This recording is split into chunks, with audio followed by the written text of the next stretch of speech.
O terrível sofrimento de André Luiz no umbral. André Luiz, através da obra-prima Nosso Lar, psicografada por Chico Xavier em 1944, traz informações valiosas do mundo espiritual e de sua experiência no umbral. Ele detalha seu grande sofrimento durante os 8 anos que passou nesse horrível lugar.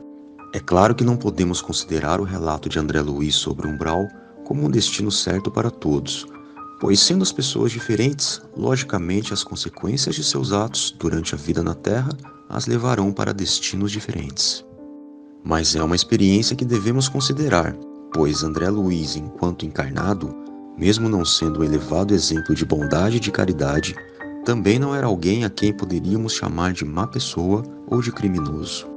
Era um homem que tinha os seus vícios, mas que também ajudou, em função da sua profissão de médico, muitas pessoas. Ficamos sabendo, através do livro Nosso Lar, que nos seus 15 anos de clínica, ele proporcionou receituário gratuito a mais de 6.000 necessitados. Uma pessoa inteligente aprende com os próprios erros, mas o sábio aprende com os erros dos outros. A experiência de André Luiz tem muito a nos ensinar. Com certeza, esse foi o seu objetivo quando decidiu compartilhar conosco suas experiências do mundo espiritual. Sejamos gratos a ele por tamanha generosidade, a Chico Xavier pela divina mediunidade e a nosso Senhor Jesus Cristo, sem o qual nada disso teria sido possível. André Luiz inicia o livro Nosso Lar relembrando de quando estava no umbral. Ele nos conta que a impressão que tinha é de que havia perdido a ideia de tempo e a noção de espaço.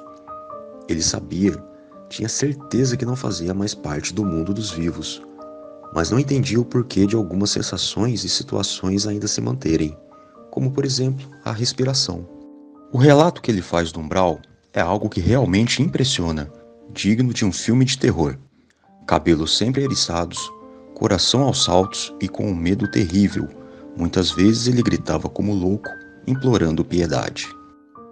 Nos raros momentos de silêncio, ouvia lamentos mais comovedores que os seus. Em outras vezes, ouvia sinistras gargalhadas. Via a todo o tempo formas diabólicas e expressões animalescas, aumentando seu terror e sofrimento. Sobre a paisagem, André Luiz afirma que, quando não totalmente escura, havia um mínimo de iluminação, dando ao ambiente a sensação de haver uma espessa neblina. Ele não sabia para onde ir, não tinha um destino. Com o terrível medo que nunca o abandonava, apenas fugia, sempre. Pensava no lar, na esposa, nos filhos, na família e então o desespero aumentava. Nesses momentos, André Luiz conta que preferiria a ausência total da razão, o não ser. Chorava muito e apenas em raros minutos conseguia dormir, pois incessantemente era interrompido por seres monstruosos que, irônicos, o acordavam. Era necessário sempre fugir. Mas fugir para onde? André Luiz, quando na existência terrena, tinha como bússola para a vida os princípios filosóficos, políticos e científicos, em detrimento dos valores espirituais. Agora, porém, ele começava a ponderar melhor e a situação começava a se inverter. Refletia que os princípios terrenos pareciam agora extremamente secundários para a vida humana. Eram, sim, um valioso patrimônio nos planos terrestres, mas sabiamente reconhecia que a humanidade não se constitui de gerações transitórias, e sim de espíritos imortais, a caminho da evolução. Tardiamente entendia que há algo acima de toda arrogante pretensão intelectual, e esse algo é a fé. Conhecia os textos do Velho Testamento e também do Evangelho, mas esse conhecimento era adquirido através da crítica de escritores alheios aos ensinamentos sagrados contidos ali.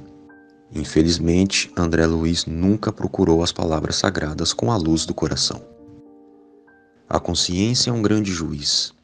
Apesar de André Luiz não ter sido um criminoso e ter levado uma vida terrestre normal e relativamente facilitada pela ajuda dos pais excessivamente generosos, conquistou os títulos universitários sem grandes sacrifícios, aproveitou a juventude, casou-se, teve filhos, obteve grande sucesso no campo profissional. A consciência fazia-o experimentar uma sensação de tempo perdido. Sentia que havia recebido muitas bênçãos em sua vida e se sentia agora um devedor. pois não havia retribuído essas bênçãos divinas à imensa família humana.